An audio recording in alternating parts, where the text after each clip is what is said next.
Hello everyone. तो कैसे हैं आप सब? आई होप आप सब ठीक होंगे और पढ़ाई बहुत अच्छे से कर रहे होंगे। और आज था संडे, तो मैंने दिया है mock test RWA RPF SI का। तो अभी उसके बारे में हम लोग डिस्कस करते हैं कि लेवल कैसा था। और जीएस के लिए थोड़ा सा हम लोग पहले डिस्कस कर लेते हैं कि जीएस हम लोग को कैसे करना है, क्योंकि मैथ्स और रीजनिंग मुझे लगता है कि मतलब 10 दिन अगर आप बहुत अच्छे, अगर आपका सिलेबस कंप्लीट हो जाए ना और 10-15 दिन खूब अच्छे से उस पर प्रैक्टिस करें, एक आध महीने तक कर लेंगे ना, तो आपके मार्क्स अच्छे होने लगेंगे, अपने आप होने लगेंगे, इंक्रीज़ भी हो जाएंगे, कोई दिक्कत नहीं है। सबसे मेन चीज़ है जीएस, जिसमें हमको टारगेट बना के चलना है कि 50 में मुझे 30 करना है, 30 प्लस मान के चलना है। उससे एक आध दो कम ही जाता है, जब हम 30 मान के चलेंगे तो ही हम बहुत अच्छा कर सकते हैं। ये मेरे कहने का मतलब है।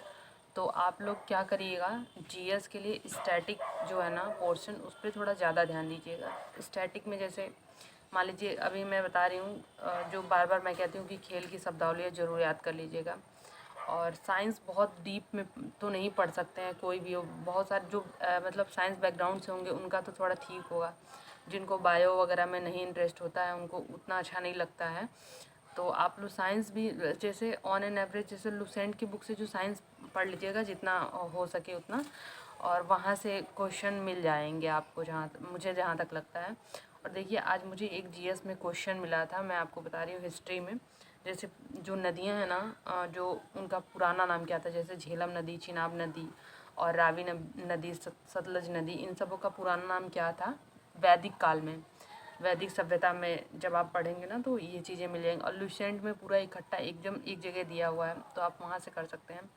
और हड़प्पा में है जैसे दामोदर नदी और सिंधु नदी, ये सब जो भी दिया हुआ है, ये किसके किनारे कौन सा बसा हुआ था, वो सारी चीज़ें आप लोग देख लीजिएगा। देखिए इम्पॉर्टेंट जो भी होगा ना वही बस पढ़ना है, बहुत मतलब एकदम वैसे नहीं है कि एकदम डीप में जाना है। क्योंकि देखिए डीप में कितना भी डीप में क्वेश्चन पूछ देगा ना तो वहाँ आता नहीं है। हिस्ट्री में भी बहुत डीप में अगर क्वेश्चन पूछ दिया तो नहीं आएगा।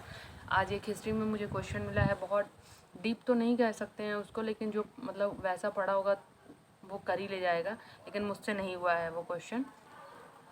और फिर जीएस में मुझे मिला है आज नृत्य, शास्त्रीय नृत्य से क्वेश्चन मिला है कि मतलब मान लीजिए बिरजू महाराज और लच्छन महाराज ये सब आते हैं ना कथक में, तो ये किससे रिलेटेड हैं, और उसमें जितने भी नृत्य हैं उसके जो जो कलाकार हैं उससे रिलेटेड पूछता है, ये आपको पता होना चाहिए।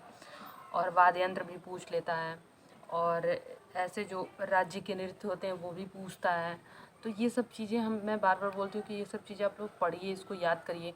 और ल्यूसेंट में बहुत अच्छे से एक जगह इकट्ठा दिया हुआ है, आप वहीं से जाके आराम से पढ़िए, कोई दिक्कत नहीं है, हो जाएगा आराम से। उसमें से आना होगा तो उसी में से आएगा, नहीं तो फिर अगर बहुत अजीब सा पूछ लिया तो वो तो किसी से नहीं होगा, आप लोग को भी पता है। पॉलिटी भी अच्छे से करिए, मतलब यही जो मेन स्कोरिंग है ना उसको आप करेंगे। स्कोरिंग जो भी टॉपिक हैं, जो भी सब्जेक्ट हैं जीएस में, अगर आप कर लेंगे ना तो बहुत अच्छा कर ले जाएंगे। 30 क्वेश्चन आराम से बना सकते हैं। 25 से 30 के बीच का टारगेट रखिएगा जीएस में, इससे कम ना हो। ठीक है, फिर उसके बाद से हम बात कर लेते हैं अपने स्कोर का कि मेरा स्कोर क्या रहा है। और मैं स्क्रीन पर लगाते जाऊँगी, आप लोग देख भी लीजिएगा। तो आज मेरे जो मैथ्स हैं उसमें मेरे सही हुए हैं 32 क्वेश्चन, और एक क्वेश्चन मेरा गलत हो गया है, 2 क्वेश्चन मैं छोड़ दी थी, मुझे वो नहीं आ रहे थे। मतलब वो मुझे लग रहा है एडवांस मैथ का क्वेश्चन था, 2 संरेख वगैरह वाला कुछ टाइप का था क्वेश्चन, वो मुझे नहीं आ रहा था। और एक और क्वेश्चन था जो मुझे नहीं आया, एक पता नहीं कौन सा गलत भी हुआ है, नहीं देखे हैं। मतलब मेरे मैथ्स में 32 क्वेश्चन सही हैं, एक गलत है और 2 मैंने छोड़ दिया है। अब बात करते हैं रीजनिंग की। तो रीजनिंग में मेरे 29 सही हैं, 3 गलत हैं और 3 मैंने छोड़ दिए हैं। और पता नहीं कैसे यार 3 गलत हो गए हैं। और जीएस में मेरे 31 क्वेश्चन सही हैं, 7 क्वेश्चन गलत हैं और 12 मैंने छोड़ दिए थे। और मेरे बने हैं नंबर, मतलब मेरे करेक्ट हुए थे 92 क्वेश्चन, इनकरेक्ट हुए हैं 11, और टोटल मेरे मार्क्स बने हैं 88.42, इतने मेरे मार्क्स हैं। और एक्यूरेसी मेरी थी जब मैंने स्क्रीनशॉट लिया था 89.32%, और परसेंटाइल मेरा था 98.98%। ये था मेरा मतलब ओवरऑल स्कोर। और आप लोग बताइएगा कि आप लोग का मतलब आप लोग का स्कोर कैसा रहा और आप लोग दिए हैं कि नहीं दिए हैं।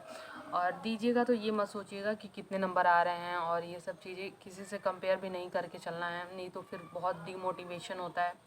तो ये चीज़ें मत करिएगा। और जितने भी नंबर आए यार, मतलब ये नहीं सोचना है कि इतने ही आ रहे हैं, हाय मेरा क्या होगा, और इतनी कम वैकेंसी है मेरा नहीं हो पाएगा। देखिए पढ़ाई कहीं जाती नहीं है, और ये एक दिन का नहीं होता है। मेरे स्टैटिक के जो क्वेश्चन आए थे मैंने जो सही किए थे, देखिए उसके पहले मैंने भी पढ़ा है, मैं भी जीडी का एग्ज़ाम वगैरह देती थी, तो स्टैटिक जीके वगैरह मैंने पढ़ा है, तो वहाँ से मुझे थोड़ा बहुत याद है, तो मैं वहाँ से कर ले गई हूँ। और रिवीज़न फिर भी अगर आदमी छोड़ देना तो रिवीज़न की ज़रूरत तो पड़ती है, आप लोगों को पता है। तो देखो यार, एक दिन तक की मेहनत नहीं होती है, एक दिन का कुछ नहीं होता है। और नंबर वंबर का क्या है, मॉक टेस्ट में बहुत अच्छा, बहुत करने से भी कुछ नहीं है, एग्ज़ाम हॉल में अच्छा हो जाए तो इससे अच्छा कुछ नहीं है। इन सब चीज़ों से जज मत करिएगा खुद को कि मतलब टेस्ट में कम नंबर आ रहे हैं तो मतलब क्या होगा, नहीं होगा मेरा, सब बच्चों के इतने आ रहे हैं, ऐसा कुछ नहीं होता है। एग्ज़ाम हॉल में बड़े बड़े लोग धराशायी हो जाते हैं और पता नहीं चलता है। जो वहाँ पे प्रेशर झेल ले गया वही बहुत अच्छा कर ले जाता है, आप लोग को पता होगा। तो यही सब चीज़ें हैं। और मैं बता रही हूँ अपना पर्सनल जो मेरा एक्सपीरियंस है। मैंने यूपीएसआई भी दिया है, इस टाइम पे मैं दी थी एक, जो मैंने वीडियो अपलोड किया था आरडब्ल्यूए से, और मैं आरबीएफएसआई भी दे रही हूँ। ठीक है, लेवल सब कुछ ठीक है, मैथ्स वैथ्स तो ठीक था, मतलब बहुत लेंदी नहीं था, कुछ भी नहीं था, आराम से आप एक एक क्वेश्चन पे आराम से नॉर्मल भी टाइम लगाएंगे ना तो आराम से कर ले जाएंगे, कोई दिक्कत नहीं थी। रीजनिंग भी बहुत वैसे टाइप का नहीं था, मतलब कि बहुत लेंदी या कैलकुलेटिव या ट्रिकी टाइप का नहीं था।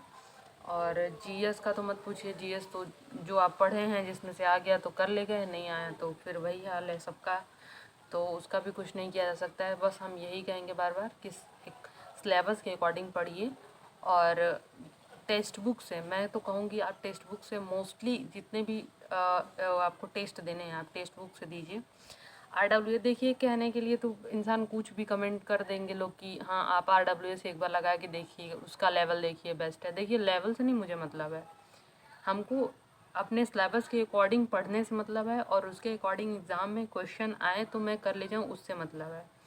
यूपीपी में आप लोग देखें पूरा सिलेबस के अकॉर्डिंग था, स्पेशल टॉपिक से थे क्वेश्चन और ये सब चीज़ें थी, और लोग ये कह रहे थे कि जीएस इतना टफ आया था, इतना ये आया था। देखिए यार, स्पेशल टॉपिक मोस्टली बताएं तो कोई बहुत अच्छे से पढ़ाया नहीं था।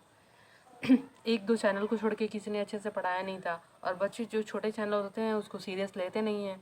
उनको यही लगता है कि नहीं जो बड़े लोग पढ़ा रहे हैं वही मतलब फंस जाएगा, वहीं से फंस जाएगा, ऐसा कुछ नहीं है। सेल्फ स्टडी करिए, खुद की एनालिसिस देखिए, खुद का कहाँ से पढ़ना है वो देखिए, सिलेबस उठाइए, एक एक टॉपिक उठाइए, यूट्यूब में सर्च करिए, मिलता है, नोट्स बनाइए और कर लीजिए वहाँ से। बहुत इधर उधर भागने की ज़रूरत नहीं है। और यही था मेरा स्कोर जो मैंने शेयर किया है आपसे। लेकिन अब मैं नेक्स्ट टाइम से मैं आरडब्ल्यूए से नहीं, मतलब टेक्स्ट बुक से मैं क्वेश्चन लगाऊंगी, प्रीवियस ईयर मैं दूंगी, और जो फुल लेंथ मॉक टेस्ट होते हैं मैं टेक्स्ट बुक से ही लगाऊंगी।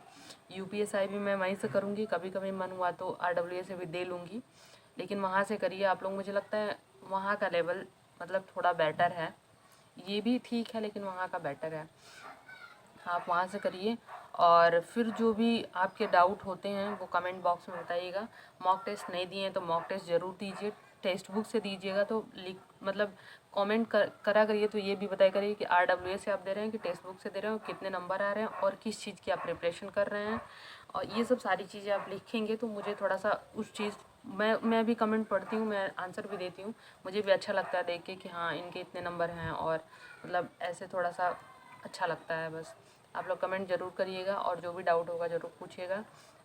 यही था आज का टेस्ट मेरा, और अगले नेक्स्ट टाइम से देखेंगे तो यूपीएसआई और आरपीएफएसआई दोनों लगाएंगे, क्योंकि टाइम भी नहीं मिल पाता है, संडे को थोड़ा बहुत काम भी रहता है तो फिर टाइम भी नहीं मिल पाता है ये लगे। चलिए ठीक है, यही बातें थी, उसके बाद से मिलते हैं नेक्स्ट जो भी वीडियो आएंगे उसमें। तब तक के लिए बाय बाय, टेक केयर।